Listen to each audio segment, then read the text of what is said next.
मांगो। आपकी पार्टी के जो कल ख्याल आपने इजहार सबके सामने खुलेआम आपने किया, इस बात को लेके आप माफी मांगो हर किसी से, क्योंकि ये तो इंसल्ट है। You are insulting an entire community और insulting an entire religion, which is definitely not what is expected of a chief minister. अगर आप माफी नहीं मांगते तो फिर ultimately it's the choice of the people on how they will respond and what they will do in days to come. Thank you. BRS కి బీజేపీకి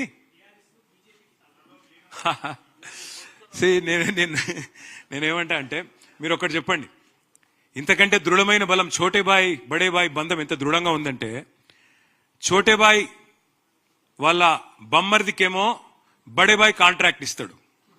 ఛోటేబాయ్ బమ్మర్దికి 1150 కోట్ల కాంట్రాక్టు బడేబాయ్ ఇస్తాడు.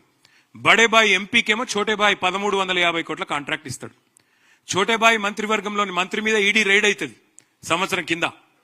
మరి బడేబాయ్ ఇప్పటి వరకు కేసు పెడతలేడు, సంవత్సరం తర్వాత కూడా కనీసం ప్రెస్లకి వెళ్ళి బయటికి చెప్తలేడు. ఛోటేబాయ్ ఏం చేసిండు, బడేబాయ్ ఇషారా మీదకి వెళ్ళి సిబిఐకి అప్పచెప్పిండు కాళేశ్వరం. సిబిఐని రాహుల్ గాంధీ ఏమో బూతులు తిడతాడు, మరి రేవంత్ రెడ్డి ఏమో సిబిఐకి అప్పచెప్తున్నాడు. ఇంతకంటే ఛోటేబాయ్ బడేబాయ్ బంధానికి నిదర్శనం ఏం కావాలి మీకు? ఇంకొక మాట నేను అడిగేది, వక్ఫ్ అమెండ్మెంట్ బిల్లు పార్లమెంట్ లో బీజేపీ ప్రవేశపెట్టింది. మేము దాన్ని వ్యతిరేకించినాం, వ్యతిరేకంగా ఓటేసినాం. రాజ్యసభలో మాకు 4 ఓట్లుంటే 4 వ్యతిరేకంగా వేసినాం. మొత్తం అయినప్పటికీ బీజేపీకి బలం ఉంది కాబట్టి, ఎన్డీఏకి బలం ఉంది కాబట్టి వాళ్ళు బిల్లు పాస్ చేశారు.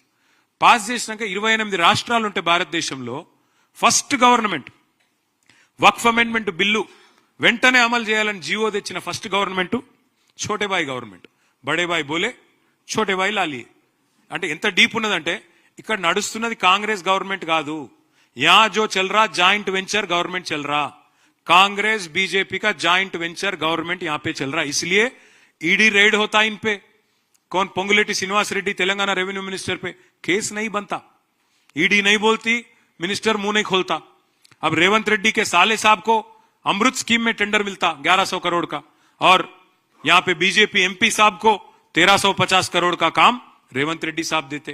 सीबीआई एक बीजेपी की तोता है बोल के हमारे राहुल गांधी साहब बोलते, फिर वही तोते को रेवंत रेड्डी साहब कालेश्वरम केस देते. तो छोटे भाई बड़े भाई का जो बंधन है, जो अजब प्रेम की गजब कहानी है, ये शायद ही हिंदुस्तान में कहीं और आपको देखने को नहीं मिलेगा. एक जबरदस्त फेविकॉल बॉन्ड जो है आज अगर किसी के बीच में है तो छोटे भाई बड़े भाई के बीच में है. और छोटे भाई जाके कब बड़े भाई के पार्टी में मिलेंगे आप लिख लो, 1-1.5 साल के अंदर वो भी हो जाता, दोनों एक हो जाते. आप बेफिक्र रहो. లక్ష డబుల్ బెడ్రూమ్లు అన్నారా?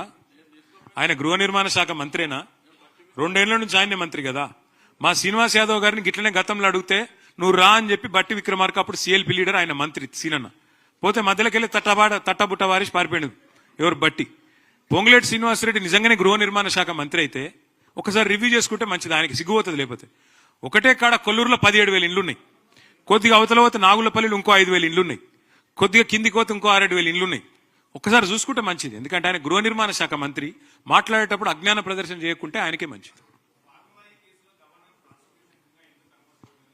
అంటే ఎంత అజ్ఞాని రేవంత్ రెడ్డి అని చెప్పనికి ఇది ఒక ఉదాహరణ. ఫార్ములా ఈ కేసులో ప్రాసిక్యూషన్ కి అనుమతి కోరిండ్రు గవర్నర్ను. గవర్నర్ ఇప్పుడు అనుమతి ఇచ్చిండు. ప్రాసిక్యూషన్ కి అనుమతి ఇచ్చుడు అంటే ఏంది? నన్ను ప్రాసిక్యూట్ చేయమనే కదా. ఇక మళ్ళీ ఛార్జ్ షీట్ వేసినాక మళ్ళీ ఆయన దగ్గరికి ఎందుకు పోవాలి? అసలు విషయం లేదు కాబట్టి, ఛార్జ్ షీట్ లో అసలు విషయమే లేదు కాబట్టి, అదొక తుపేలు లొట్టపీస్ కేసు కాబట్టి దాన్ని ఏం చేసిండు? తీసుకుపోయి మళ్ళీ గవర్నర్ దగ్గర పెట్టిండు. దమ్ముంటే రా, అరెస్ట్ చేయి, నేను వద్దంటున్నా. ఏం చేసిందో తప్పు, రా ముంగటికి రా. నేను మళ్ళీ చెప్తున్నా, రేవంత్ రెడ్డి నువ్వు మగవని అయితే, మగ పుట్టుక ఉడితే రేవంత్ రెడ్డి అనేటోడు, నేను అడుగుతున్నా, దా